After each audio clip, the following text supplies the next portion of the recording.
सलाम साथियों, आप देख रहे हैं हिंदुस्तानी मीडिया। खबर बिहार की राजधानी पटना से है, जहां बीपीएससी की एक छात्रा ने खुदकुशी कर ली है। जी हां, रिमझिम कुमारी नाम की एक लड़की ने कल खुदकुशी कर ली। वो पार्वती हॉस्टल में पटना में रहती थी। आपको बता दें कि ये खबर सुनने के बाद उनके जो परिजन हैं और साथ ही साथ जो हॉस्टल परिसर में रहने वाले और जो बच्चे हैं वो काफ़ी चिंता में हैं, काफ़ी परेशान हैं। साथ ही साथ तमाम वो गार्जियन भी परेशान हैं जिन्होंने कहीं न कहीं ये चीज़ देखा है कि किस तरह से उस हॉस्टल में वो जहाँ उनकी और बच्चियाँ, लोगों की जो बच्चियाँ रहती हैं, पढ़ाई करती हैं, वहाँ वो लोग काफ़ी चिंता में हैं कि किसी एक की बेटी ने अगर खुदकुशी कर ली है तो आखिर क्या वजह है।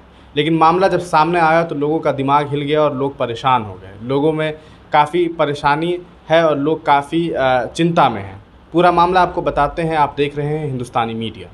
आपको बता दें कि ये बहादुरपुर थाना ने इस पूरे मामला को संज्ञान में लिया है। रिमझिम कुमारी जो कि शशि भूषण कुमार की पुत्री थी, वो 3 साल पहले से बीपीएससी की तैयारी कर रही थी। लगभग 3 साल पहले उसकी शादी हुई। शादी जो है मधेपुरा की रहने वाली ये ख़ुद भी लड़की थी और जहाँ उसकी शादी हुई वो भी मधेपुरा में ही उसकी शादी होती है, मतलब वहीं की फैमिली होती है। आपको बता दें कि इसका जो हस्बैंड है उसका नाम गोपाल कुमार है, जो कि एक मोबाइल का दुकान चलाता था और वहीं दुकान चलाते चलाते उसने अपनी जो उसकी वाइफ थी उसको पढ़ाना शुरू किया। उसको कह सकते हैं कि बीपीएससी की तैयारी करवा रहा था। एक तरह से आने वाले वक्त में वो एक अधिकारी बनने वाली थी।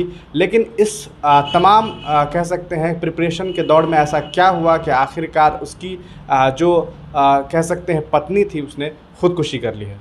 खुदकुशी के बाद जब तमाम जांच पड़ताल शुरू हुई, फैमिली से बातचीत हुई, जब बहादुरपुर की जो थाना है उसने जब इस लड़की रिमझिम के घर वालों से बातचीत की तो वहाँ से ये मालूम हुआ कि ये लगातार जो इनकी जो बेटी है रिमझिम, जो गोपाल की पत्नी है, वो मधेपुरा में ही रह करके प्रिपरेशन कर रही थी। लेकिन अचानक शनिवार के दिन ऐसा होता है कि वो पटना शिफ्ट हो जाती है।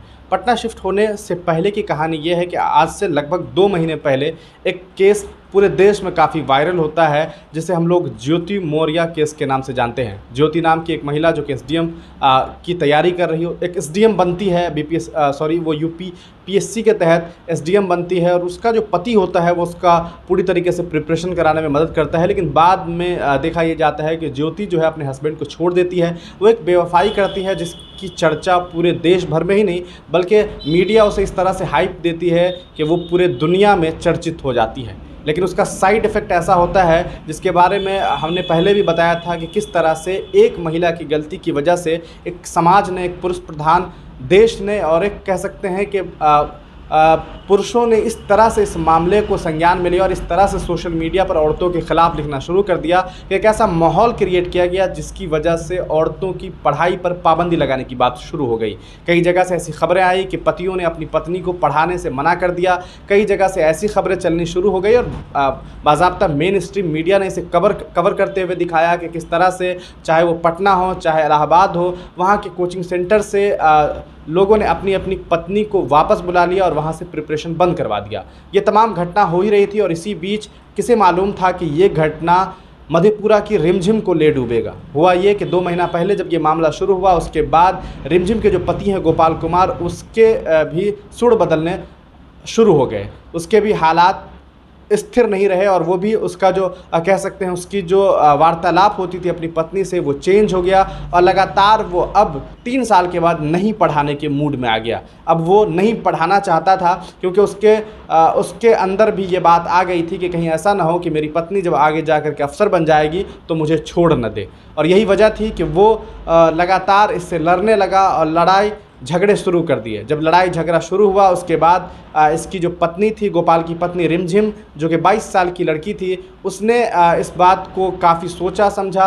हालांकि वो कुछ दिन उसके बावजूद रही, लेकिन जब मामला उसके हाथ से निकलता हुआ दिखाई देने लगा, उसे लगा कि वो नहीं पढ़ाई कर सकती और इसी वजह से वो शनिवार के दिन घर छोड़ देती है। मधेपुरा से वो पटना चली जाती है और वहाँ अपनी एक दोस्त की सहायता से पार्वती हॉस्टल में जा कर के रहती है। वहाँ हॉस्टल में एडमिशन लेती है, कह सकते हैं वहाँ पर वो रहना शुरू करती है, कमरा लेती है। लेकिन क्या पता था कि अगले ही दिन रविवार के दिन वो खुदकुशी कर लेगी और वो अचानक से खुदकुशी कर लेती है। जब उसका जो पति है गोपाल, वो उसे लगातार फ़ोन करता है, रविवार को वो फ़ोन नहीं रिसीव करती है। उसके बाद मालूम चला है कि जो उसका हस्बैंड है गोपाल, उसने अपनी जो वाइफ़ है रिमझिम, उसके एक दोस्त को फ़ोन किया कि तुम जाकर एक दफ़ा चेक करो। 11 बजे जब वो जाती है तो देखती है कमरा बंद होता है, और कमरा बंद होने के बाद उसे एक शक होता है। फिर वो गोपाल को इन्फॉर्म करता है, और ऐसे में गोपाल जो है फिर पुलिस को, जो वहाँ की जो पुलिस है बहादुरपुर थाना, वहाँ जो लोकल थाना है वो उससे इन्फॉर्म करती है, और वो वहाँ जब पहुँचती है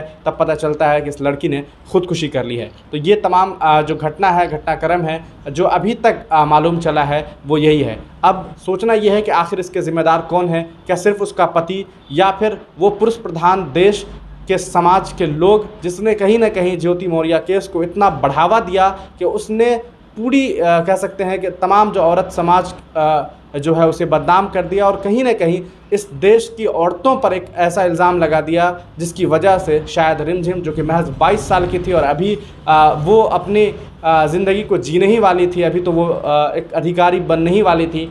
शायद वो अधिकारी बनती और इस समाज को सही करती, लेकिन इस समाज की दबाव में और इस समाज की सोच ने उसे मार दिया। आप क्या कुछ सोचते हैं? हमें कमेंट सेक्शन में ज़रूर बताइएगा। बने रहिए हिंदुस्तानी मीडिया के साथ।